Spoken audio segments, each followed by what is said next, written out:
Welcome back to our channel.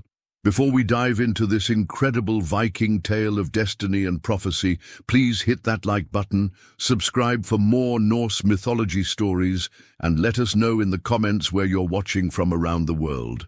Your support helps us bring these ancient legends to life. The autumn mist clung to the weathered wooden docks of the trading settlement like ghostly fingers, wrapping around the longships that bobbed gently against their moorings. The air carried the scent of salt, pine, and the distant smoke from countless hearth fires that dotted the hillside beyond. It was here, in this bustling hub, where merchants from distant lands gathered to exchange goods and stories, that fate would weave its most intricate thread. Thorvald the Bold stood among the crowd, his weathered hands clasped behind his broad back as he surveyed the morning's offerings. His reputation as a fierce warrior had earned him respect throughout the northern territories, but today he was not here for glory or conquest. The recent raids had been less successful than hoped, and his longhouse stores were running dangerously low as winter approached. He needed thralls to work his lands, and the morning market promised fresh acquisitions. The trading post buzzed with activity as merchants called out their wares in multiple tongues.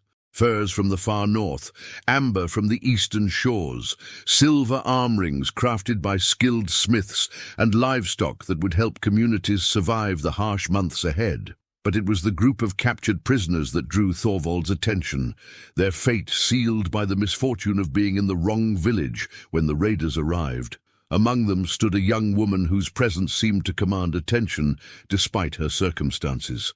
Her name was Solveig, though none in the crowd knew this yet. Her long flaxen hair was braided simply, and her green eyes held a depth that spoke of knowledge beyond her years. What made her stand out was not just her beauty, but the obvious roundness of her belly that indicated she was well along with child. Most would see this as a disadvantage, a burden that would make her less valuable as a worker, but Solveig carried herself with quiet dignity that suggested she possessed something far more valuable than physical strength. The slave trader, a grizzled man named Ketil, who had grown wealthy from such transactions, gestured dismissively towards Solveig when potential buyers inquired about her. "This one?" he grunted, spitting into the dirt at his feet. "She's barely worth the food she'll consume. Heavy with child and due any day from the look of it. Can't work the fields, can't carry heavy loads. I'll take a single silver coin for her, and that's being generous." Other potential buyers moved on, seeking stronger backs and more immediate utility. But something about the woman caught Thorvald's eye. Perhaps it was the way she held herself, or the mysterious smile that played at the corners of her mouth, as if she knew something the rest of them did not. There was power there, hidden beneath the surface like a calm sea that concealed dangerous depths. As Thorvald approached, Solveig lifted her gaze to meet his. In that moment, their eyes locked, and he felt a strange chill run down his spine. It was not fear exactly, but recognition of something momentous about to unfold. She spoke then, her voice barely above a whisper, but somehow carrying clearly over the marketplace noise. "You seek more than just another pair of hands for your household," she said, her tone neither pleading nor defiant, but matter of fact. "You seek an advantage over your enemies, a weapon they would never expect." Thorvald's weathered brow furrowed as he studied her more closely. "What could you possibly offer me, woman? You can barely stand under the weight you carry." Solveig's smile deepened, and she placed a protective hand over her swollen belly. "I carry within me something that will change the fate of gods and men alike. The child I bear is touched by destiny itself. The Norns have woven a tapestry of events that cannot be undone, and you have the opportunity to be part of that grand design." The trader Ketil laughed harshly at her words. "Listen to her speak of destiny and gods. Perhaps the pregnancy has added her wits. Pay me the coin and be done with it, Thorvald. At least she might birth you another thrall before winter sets in fully." But Thorvald found himself intrigued despite his better judgment. Throughout his years of raiding and conquest, he had learned to trust his instincts. And something about this woman's confidence in the face of such dire circumstances suggested she possessed knowledge that others did not. He had also heard whispers among the seers and vulvas of strange omens appearing across the land. The ravens flew in unusual patterns. The northern lights danced at times when they should not appear, and the runes cast by the wise women spoke of great changes coming to the world of men and gods. "Tell me more of this destiny you speak of," Thorvald said quietly, ignoring the impatient shuffling of other traders around them. Solveig's eyes seemed to glimmer with an inner light as she leaned slightly forward. "I have seen visions in my dreams, images granted by the Allfather himself. The child I carry will be born at the moment when the barriers between the worlds are thinnest. This child will possess the strength to stand against the gods themselves when Ragnarök comes. But more than that, this child will be the catalyst that brings about the twilight of the old ways." She paused, letting her words sink in before continuing. "You think to use this child as a weapon against your mortal enemies, and indeed that power will be there. But the true purpose runs much deeper. When the final winter comes and the world tree shakes, when the wolves swallow the sun and moon, this child will determine whether anything remains to rebuild or if all falls into eternal darkness." Thorvald felt his pulse quicken. Like all Vikings, he had grown up with tales of Ragnarök, the prophesied end of the world when gods and giants would clash in final destruction. But these stories had always seemed distant, mythical events that belonged to some far-off future. Yet looking at this woman, hearing the conviction in her voice, he began to believe that perhaps those distant prophecies were closer than anyone had imagined. Without another word, he reached into his leather purse and withdrew a single silver coin. The metal caught the weak autumn sunlight as he held it up for Ketil to see. "I'll take her." Ketil snatched the coin quickly, as if afraid Thorvald might change his mind. "She's yours then. Don't come crying to me when she proves more trouble than she's worth." As the transaction was completed and the simple iron shackles were removed from Solveig's wrists, she turned to Thorvald with that same knowing smile. "You have made a choice that will echo through the ages, Thorvald the Bold. But know this, the power you seek to wield may well consume you in the end." Ulbadu, the journey back to Thorvald's settlement, took 3 days through forests that had already begun their transformation into winter's stark beauty. The leaves clung to branches in shades of gold and deep red, and the morning frost made the world glitter like it was dusted with crushed diamonds. Solveig proved to be a surprisingly capable traveler despite her condition, never complaining of fatigue or discomfort, even as they covered many miles each day. During the evenings around their small campfires, she began to reveal more of her knowledge. She spoke of ancient prophecies hidden in the verses of the Völuspá, of signs and portents that the learned seers had been interpreting for generations. She told of how the gods themselves were growing weary, how the bonds that held the great wolf Fenrir were beginning to weaken, and how the serpent that encircled Midgard was stirring in the depths of the ocean. "The child I carry," she explained as they sat beneath a canopy of stars that seemed unusually bright, "will be born with knowledge of both creation and destruction. The blood that flows through its veins will carry the essence of the old magic. The power that existed before the gods established their rule over the 9 worlds." Thorvald found himself drawn deeper into her words with each passing night. His original intention had been simple: acquire a thrall who might provide some advantage, perhaps bearing a child who would grow strong and serve his household well. But as Solveig revealed more of what she claimed to know, he began to understand that he had stumbled into something far greater and more dangerous than he had ever imagined. On the final night before they reached his lands, as the fire burned low and the forest around them settled into the deep quiet that comes before dawn, Solveig suddenly gasped and clutched her belly. Thorvald was immediately alert, his warrior instinct sensing that something significant was happening. "The time approaches," she whispered, her face pale in the flickering firelight. "The child grows restless, as if it can sense that its moment of arrival draws near." When the birth comes, Thorvald, you must be prepared for what follows. This will not be an ordinary child, and the circumstances of its arrival will announce to all the worlds that a new age is beginning. As if in response to her words, a wolf's howl echoed through the forest, followed by another and then another, until it seemed as though every wolf in the northern territories was calling out in unison. The sound raised the hair on Thorvald's arms and made him reach instinctively for his sword hilt. Solveig smiled despite her obvious discomfort. "Even the wolves know," she murmured. "The old blood recognizes its own."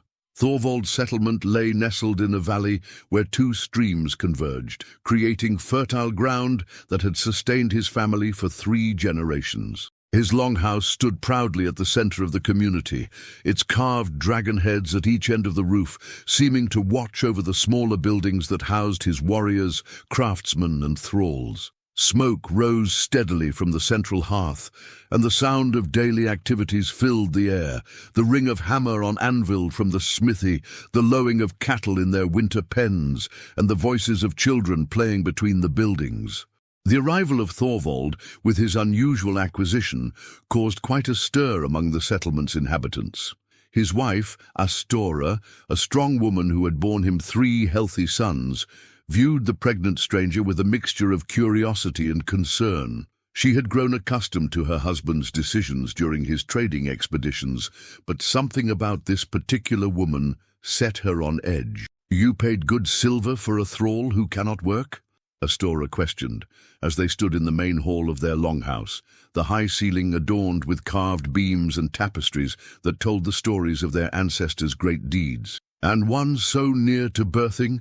What wisdom do you see that escapes the rest of us?" Thorvald chose his words carefully. His wife was intelligent and perceptive, but he was not yet ready to share the full extent of what Solveig had revealed during their journey. "There is more to this one than meets the eye, my dear wife. I believe she will prove valuable in ways we cannot yet understand. For now, see that she is made comfortable and has what she needs for the birth." Astora's expression suggested she remained unconvinced, but she was a practical woman who understood the importance of caring for pregnant mothers, regardless of their status. She arranged for Solveig to be housed in a small but clean outbuilding near the main longhouse, close enough for assistance, but separate enough to maintain the social order of the settlement. The wise woman of the settlement, an elderly vulva named Ragnhild, was summoned to examine the new arrival. Ragnhild had served as midwife and seer for the community for over 40 years, and her knowledge of both healing and mystical matters was renowned throughout the region. She was a small, weathered woman whose grey eyes seemed to see far beyond the physical world, and her presence commanded respect from even the most hardened warriors. When Ragnhild first laid eyes on Solveig, she stopped abruptly in the doorway, her face draining of colour. For a long moment, the two women regarded each other in silence, and those present felt as though they were witnessing the meeting of 2 powerful forces that recognized something profound in each other. "This one carries more than just a child," Ragnhild finally whispered, her voice trembling slightly. "I can feel the power radiating from her like heat from a forge fire. The child within her womb pulses with energies I have never encountered before." Solveig nodded slowly, her hands moving protectively over her belly. "You have the sight, wise one. Then you can see what others cannot. You know why I have come to this place, at this time." Ragnhild approached cautiously, as one might approach a sleeping dragon. When she placed her hands on Solveig's swollen belly to examine her condition, she gasped and jerked back as if she had been burned. "By Odin's ravens," she breathed, "what grows within you is touched by the power of the gods themselves. But there is something else, something darker and more ancient." Over the following days, as Solveig's time drew nearer, strange occurrences began manifesting throughout the settlement. The horses in the stables grew restless and refused to eat, pawing at the ground and rolling their eyes as if sensing some invisible threat. The hunting dogs whined continuously and huddled together, unwilling to venture far from their masters. Even the ravens that typically gathered around the settlement seemed different, their calls taking on an urgent, almost warning quality. The weather, too, began behaving in unusual ways. Though it was still early autumn, the northern lights appeared night after night with an intensity that old-timers claimed they had never witnessed before. The aurora danced across the sky in vivid greens and blues, sometimes pulsing in patterns that seemed almost like a language being written across the heavens. Thorvald found himself spending long hours with Solveig, drawn to her wisdom and her increasingly detailed revelations about what was to come. She spoke of ancient prophecies that few had ever heard, revealing knowledge that seemed impossible for someone of her apparent station to possess.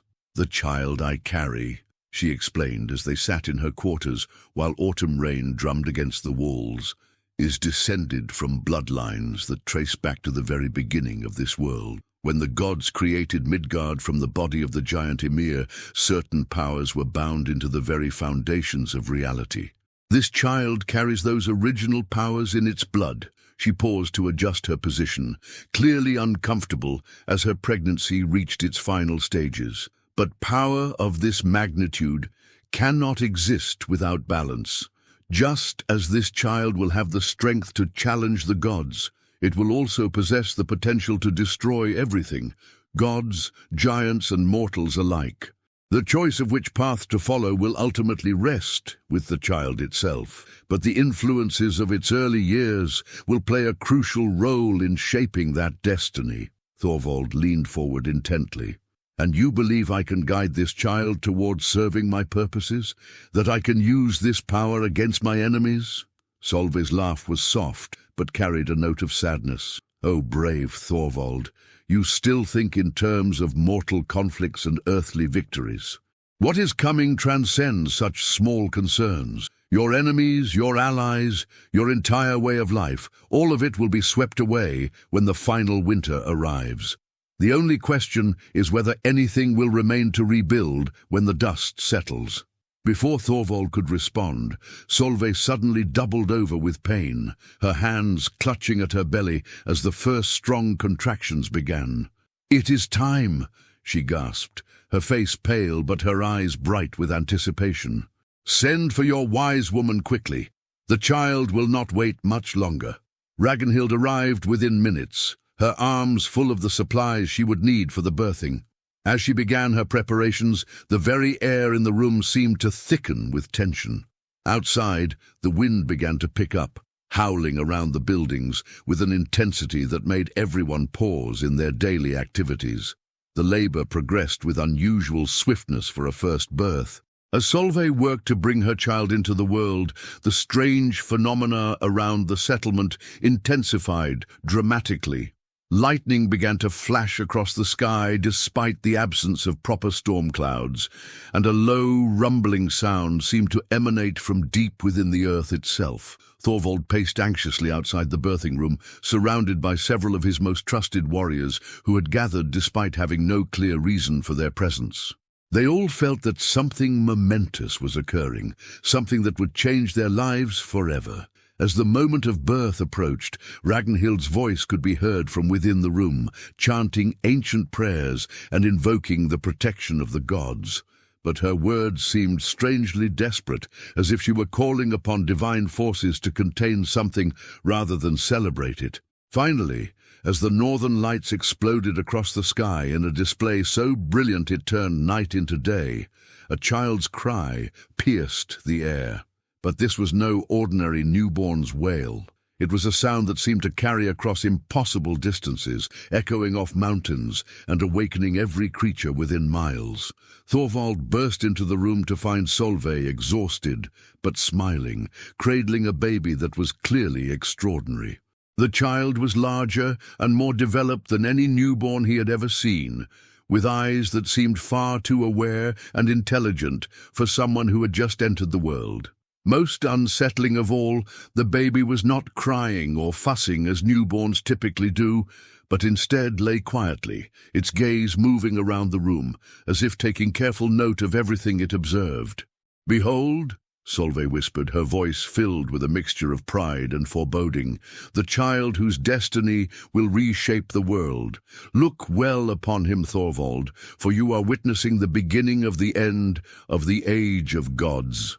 Ragnhild stood frozen beside the bed, her face white with terror.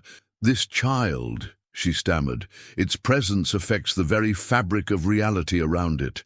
I can feel the barriers between the worlds growing thin just from being in the same room."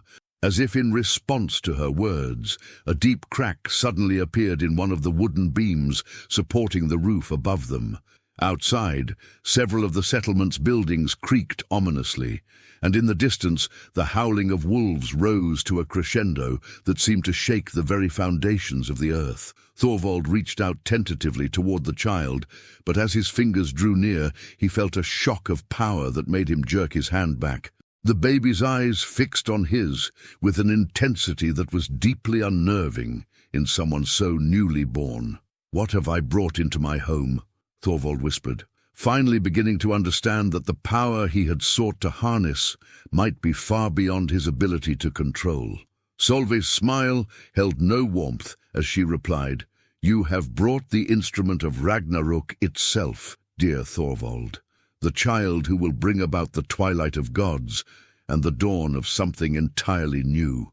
The question now is whether you are prepared for the consequences of your ambition."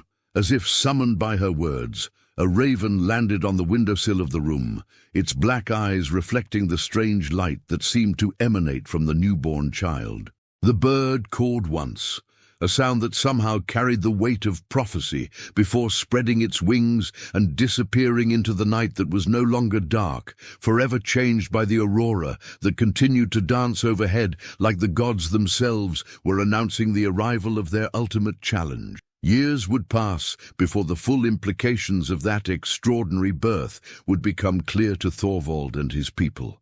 The child, who came to be known simply as the Foretold One among those who dared speak of such things, would grow with frightening speed and intelligence. By his 5th year, he would demonstrate abilities that defied explanation. Knowledge of languages he had never learned, awareness of events happening in distant lands, and most disturbing of all, an understanding of the weaknesses of gods and giants that even the wisest Völvas did not possess. The settlement itself would never be quite the same after that night. The crack that appeared in the longhouse beam would continue to grow despite all attempts to repair it, as if the very structure of reality had been permanently altered by the child's arrival. Strange visitors would begin appearing at irregular intervals. Ravens that spoke in human tongues, wolves with eyes like silver, and occasionally figures wrapped in traveling cloaks whose faces could never quite be seen clearly. Thorvald, for his part, would come to realize that in purchasing what he thought was a simple thrall, he had acquired something far more dangerous than any weapon ever forged. The child's presence would protect his settlement from enemies, true enough, but it would also mark them as players in a cosmic drama that would ultimately consume everything they held dear. And in the deep places of the world, ancient powers would begin to stir, sensing that their time of reckoning had finally begun. The child born for a single silver coin would indeed bring about the end of the age of gods, but as Solveig had warned, that ending would spare no one, not even those who thought themselves clever enough to use such power for their own purposes. The age of Ragnarök had begun, not with the roar of armies or the clash of divine weapons, but with the quiet breath of a newborn child whose destiny was to unmake the very foundations of existence itself. Thank you for watching this tale of Norse destiny. If you enjoyed this story of prophecy and ancient power, please give us a like and subscribe for more incredible stories from Viking mythology. Let us know in the comments where you're watching from. We love hearing from our global community. What other Norse legends would you like to see brought to life? Your suggestions help shape our content.